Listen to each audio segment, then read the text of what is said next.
We're recording. Hello, I'm Tamara Plummer. I'm a program officer in the U.S. Disaster Program here at Episcopal Relief and Development. Today we'll be talking to Molly Carr, who is going to introduce herself. Who are you, Molly, and where do you work? My name is Molly Carr, and I am the kitchen pastor and executive chef at the Abundant Harvest, which is part of St. Isadore Episcopal Communities in Spring, Texas. Can you tell us a little bit more about the ministry that you're working on? Yeah, so we are a complete food ministry. The mission of the Abundant Harvest is to create experiences around the table that feed the body, nourish the soul, and transform the community. And how we've been doing that in this time of COVID is going to full-time operations as a food pantry, and be beginning to prepare meals for individual families rather than to gathering people in big groups using the food truck. So we've converted a little bit how we're feeding people the actually cooked food, but mostly we have ramped up our food pantry operations. Can you talk a little bit about what you've been seeing during COVID? I know a lot of ministries shut down, and so folks were disconnected from the folks they were serving, but you all have been able to stay open. So what were you seeing during the beginning, and how is it looking now? The first 2 weeks of the shutdown in Texas, we didn't really notice. I mean, there was an increased need, but not taxing on our resources. And as things have continued and have gotten worse in our case here in Texas, we have seen all of our resources begin to get taxed, whether that is the food that we were picking up from grocery stores just not being there anymore because the grocery stores were empty, and now to where the food bank has limited amounts of food also, and we're all being given quantities that are much smaller than what we used to be able to get from them. So we've definitely seen the need increase as far as families who are food insecure. The other thing that we have, that I've seen kind of watched increase over the last 8 weeks or so, last 2 months, is the mental health issues that we're seeing our clients, our partners, we call them, really come in, and when they bring in their cars, being starved for some kind of human interaction, even though that's 6 feet away and with masks, and they're in their car and we're outside the car, the wanting to visit just to talk to someone who's not in their family has super increased. We have seen an increase in our local area in suicides. For a while, we had more suicides than COVID deaths during the beginning of the shutdown. So we have, and then in the last 3 weeks since Memorial Day, really, well, I guess it's 6 weeks since Memorial Day, July 4th, a couple weeks ago, in Texas, we've seen the actual numbers rise, and in the populations that we're serving, they're spiking, where we have, in 2 of the communities that we serve, where we go out to the communities, we've had to pull back just for safety of our volunteers. We're still going, but not to the extent that we were going, just because COVID is so rampant in those communities. Can you talk about those safety adjustments you've made for staff and volunteers, and how have you been able to keep volunteers? I know that a lot of our normal volunteer staff are vulnerable communities, and churches are wondering how to recruit new ones and how to keep them safe. Well, as far as what we requiring, we did put significant restrictions on who could volunteer. We have age restrictions, pre-existing medical condition restrictions, as far as letting people even into the building or coming out. I have a lot of Catholic guilt built up in me, and the fact that if there was a chance that someone could get sick while they were here, I didn't want to be any part of that. And so we had those restrictions on some people not even coming. And once you did come in, we have a very strict protocol, temperature taking, asking questions. We have an automatic hand wash station set up where that's before people can really come into the building at all. They're getting all three of those things done. We are mandatory masks around once you're entering into the building. Well, all of our county is mandatory masks, but we really enforce it as far as that goes. And we have enforced social distancing with our volunteers. And for safety reasons, just to avoid being shut down by the local food bank, we have our security cameras running 24/7 so that if someone does get infected, we can track them and who they came in contact with while they were here. And in addition, we'll be able to say, yes, they were wearing a mask, and no, they didn't stand next to anybody for more than 10 minutes.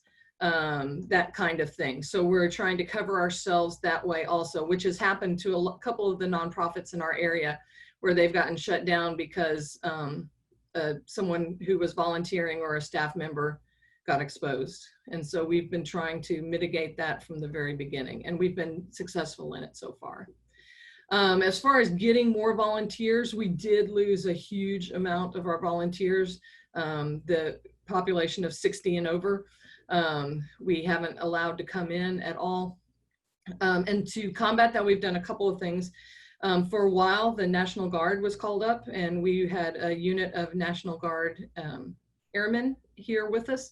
And then they got reassigned to do something else. And so I made a call out to some local charity organizations that work with young people as far as having service done. So the National Charity League and the National Charity Roundtable, which are for parents and sons and parents and daughters, to get them involved and get us as an approved philanthropy for them. And that's been super helpful. And having young people here is great. And then seeing their parents and having them make a difference for the community is very helpful and very eye-opening for the kind of dichotomy of communities that we have in our area between the very affluent and the not affluent. Not affluent at all. And I also think that some of those lines are being blurred, right? Like between who was affluent and who's not anymore. Have you? Very much so. We have seen people coming in for getting food that have never even considered that they would ever be a chance to be food insecure, and they've worked in oil and gas their whole life, and all of a sudden oil and gas have laid off thousands of people in the last month, and their families are all of a sudden hurting, and they're coming in reluctantly for the first times in their lives. This wasn't a pre-planned question, but I'm wondering about those volunteers that are that 60 plus. And I've heard a lot that our older folks, like particularly the baby boomers, you know, they have been a force particularly in the Episcopal Church. They are the movers and the shakers. And there is a sense of loss and purpose when you can't physically participate in supporting and walking with people through difficult times. Have you been able to keep in contact with any of that volunteer group? And what are some suggestions you might have for other folks who have a similar issue? Yeah, we have very definitely been missing their presence and their energy and the wisdom that they bring to any of what we're doing at St. Isadore. We've done a couple things to help mitigate that. I've tried to stay in indirect contact using email and texting with those who can do that. We've also farmed out a lot of what we're doing to be able to let them help at home. We've a lot of the paperwork and tracking numbers and things like that we've given to those people who don't want to come into the building or can't come into the building for whatever.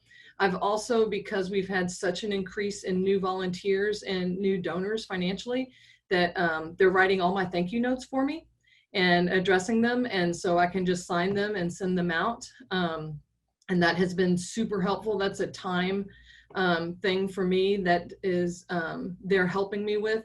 And I've also assigned for some of them where they check in on like 4 other people. So we have like our regular Tuesday volunteers, the one who can't come in.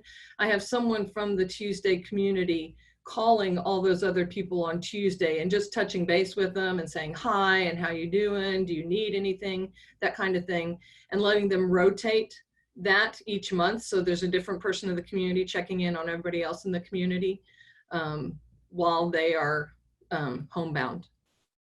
It sounds like a great idea to just keep people's energy up and I like giving them all the thank you notes to write, because that is it is a time sucker. Yes. I didn't know if I could use that word, but yes, it takes a lot of times, but it's so appreciated when people get them. We've had a couple of donors actually who got thank you notes and became regular givers because then they sent us a note saying, your mama raised you right. I got a thank you note. Here's, my pledge for the next year. That's awesome. So, because I know you all are doing I know you had shifted your ministry so that you could find some other ways to get revenue, and it was about having events and hosting things. So those are probably not on the rise right now. No. So how are you surviving financially? We had 15 revenue streams and we're down to 1 right now. Mm-hmm. So. And is that just donations? It's No, donations are different than revenue streams. We're doing meals to go. So we're preparing meals for families where they can order online and pick them up and then give them out. And so that's our main revenue stream at this point. That's awesome. I love it. So you're not an ordained person there, Molly Carr, and yet you are a pastor. Can you talk about the past? How has it shifted your pastoring practice or spiritual care for others in this time of distance? I think for all pastors, whether they're all people in ministry, whether they're lay or ordained, this is a new world for all of us, and trying to figure out how to care for people safely and at a distance when so much of what we do is one-on-one contact and laying hands on people and being with them and sitting Shiva with them, those kind of things that we can't do anymore, that it has completely changed. I think it's harder. I think it's harder even for the older generations who are in ministry, who maybe not be quite up on technology or have the ability or the finances or resources to be able to use that technology, or the people you're looking at don't have or the ability or knowledge of technology. To combat that, we have initiated old school things that we used to do back in the day. We're doing letter writing. We mentioned the thank you notes, but we're also sending regular notes out to people just to let them know that they're paying attention to. We're actually making phone calls and talking on our cell phones rather than just texting or sending pictures or memes. We're also, what has been most helpful for me as a minister, when I do go out into our communities, especially the vulnerable committees, just being a presence and listening has been the most important thing. I can't fix anything for them. And the more I realize that I can't change their circumstances, but I can listen to them and be with them in it, even if it's from 6 feet and with a mask, that they have someone to talk to about how they're scared and about how they can't go to the hospital because they don't have insurance, and how they can't ask for financial help because of their documentation status. It's just to have someone listen from a distance, even, the 6 feet difference has, I think, been really helpful for them. That's what they've told me anyway. This is because they don't have anybody to talk to about this. And I think that's, ministry itself is 90% listening, and not problem solving. So that's what we've tried to do. And then trying to continue as much as we can ministering to these people with what they can have, making sure that we have food for them, trying to brighten their lives. we're getting flowers in as donations, bouquets of flowers, and making sure that everyone gets a reminder of the beauty of God's world with their food, I think has been a huge part of what we're doing. Just trying to give hope, that it won't go back to the way it was, but maybe it's going to, we're going to make it through this time. And this isn't your first disaster. So I wish it was. We all wish it was. And also that we're experiencing COVID. We have folks really concentrating on institutional racism and trying to make our world more just and equitable. We have a presidential election coming up, which is just boosting our political partisanship. There's an economic crisis afoot. COVID is resurging in your area. There's a lot happening at the same time. We're in the middle of hurricane season. And then we're in the middle of hurricane season. So as you Welcome to Southeast Texas. Right, as we're looking at the Gulf Coast and we are praying that nothing cone-like pops up on the weather radars, what are you all doing prepping? How are you all prepping for a possible hurricane? The most important thing that I feel like we're doing right now is making our contacts into the community and making sure people realize that we're a resource, and also making sure that the people we're going out to meet will be able to be resources for us.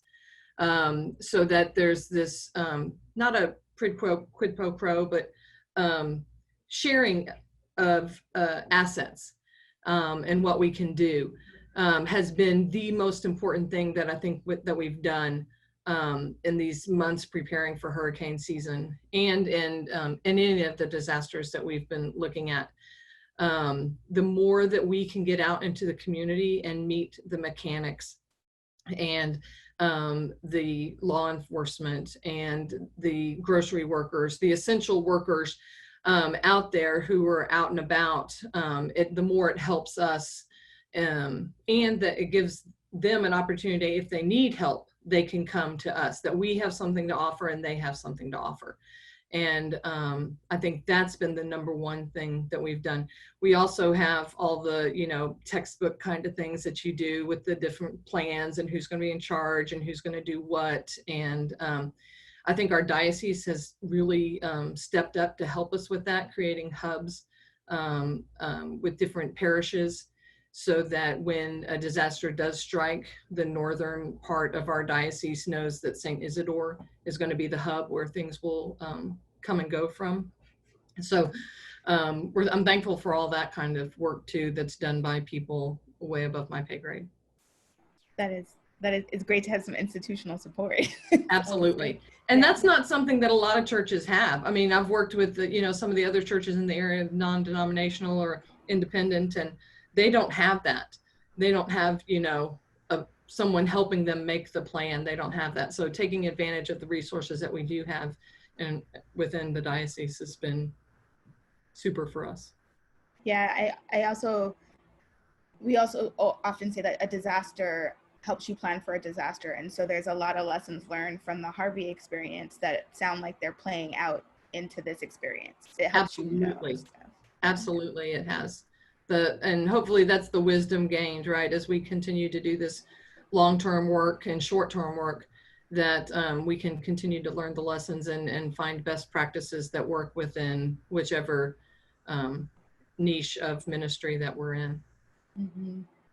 So there's a lot of stuff going on, and I know hope and grace are hard to find. But can you tell us any moments of hope or grace that you're finding right now that are helping you get through this time? There's a lot, actually. I was just doing a devotion with some of the families that pick up meals for us, and the devotion was the reading that's coming up this week from where Jacob has his dream, and he has his Bethel, where, I didn't even know that God was in this place, and here he was. There was a lady who came by to pick up food pick up some groceries earlier this week, and she had her family has all tested positive, and they had lost someone already to COVID, and we had flowers laid out in buckets in front of the thing where people could come and pick them up, and it was the person who had just passed away's favorite flowers. And so she was so thankful that and was blessing us and praying for us as we're taking groceries out to her car, that this was a sign that her loved one was okay, because the flowers were here, and then she could take those flowers home with her and have that reminder that there is hope. There is a place that we love and serve a God who takes care of us in the midst of the chaos, and that he is here even in the midst of us, in the messiness and the chaos and the crazy and the scary, for lack of a better word. And then how have you been? Lots of stories like that. There was a guy who came in off the streets, and he needed a shower, and really bad, and he needed some clothes wash, and we were able to provide that for him. And he wanted to give back to us, and so he helped us sweep out and clean up the warehouse some. And so that kind of give and take, where we're seeing the dignity of every human being, you know, what we promise that we're going to do. I see God in that a lot, and allowing people integrity and dignity in how they receive from us. I think is seeing God in all of this too, and hope, you know, that we're going to stick together through this, and there's a bigger purpose in all of this, and that God is calling us to be here in this moment, and we were created for such a moment as this, has been kind of my inner rallying cry. If not them, who, you know? Are there particular practices? Because one of the big things we're seeing now in the church is everyone's tired. Weary. People are weary. Yeah, you can, the blood of Jesus is strong. And also, it feels a little bit like we've been on Good Friday for a long time, the longest Lent of all time. How are you taking care of yourself, or what are the practices you're doing to make sure that you stay well enough to participate in this journey of love that God is engaged in? I'm very lucky that as a lay employee that my pastor is very strict on our days off. So he enforces that rigorously, that we do have to have at least one day off a week where we're not even doing anything, not from home, not emails, not answering the phones or anything, so that we can be with our families. We've actually, a month and a half ago, 6 weeks ago, we shut down for an entire week so the entire staff and all the volunteers could rest and be with their families and take a breather. So I do think that rest is super important. I have found that my therapist has been great. I am such a fan of therapy, and so I've been making sure that those meetings for me have moved up and happen more often, as well as increasing the times that I'm visiting with my spiritual advisor to help me. Cliche like it, I have been making sure that I have quiet time in the mornings, and I do it when I'm in the middle of rehabbing from a car accident, and so while I'm doing my rehab from that, I can have that quiet time where it's just me focusing on breathing and taking care of myself. That has been super helpful, and sleeping. You know, trying to actually get 8 to 10 hours of sleep every night. 10. I'm impressed, Molly. I am the world's laziest person when I don't have to be at work. So, and really self-care wise, it's I have been giving myself permission to watch TV much more than I normally do watch TV. I watch 2 hours of TV a night when I get home from work, which is about twice as much as I normally would. So you're so disciplined. Can I just say how disciplined you are? Well, I won't tell you how many times I'm on my phone playing video games, though. Then you'll go, oh, okay. But I think giving myself that grace, you know, that sometimes after I've worked with volunteers for 7 straight hours, that I can sit down and play a game of Clash of Clans or Candy Crush, and that be okay. And that I allow myself that time just to sit and decompress a little bit before I go back into whatever I'm trying to answer, emails and phone calls and stuff like that.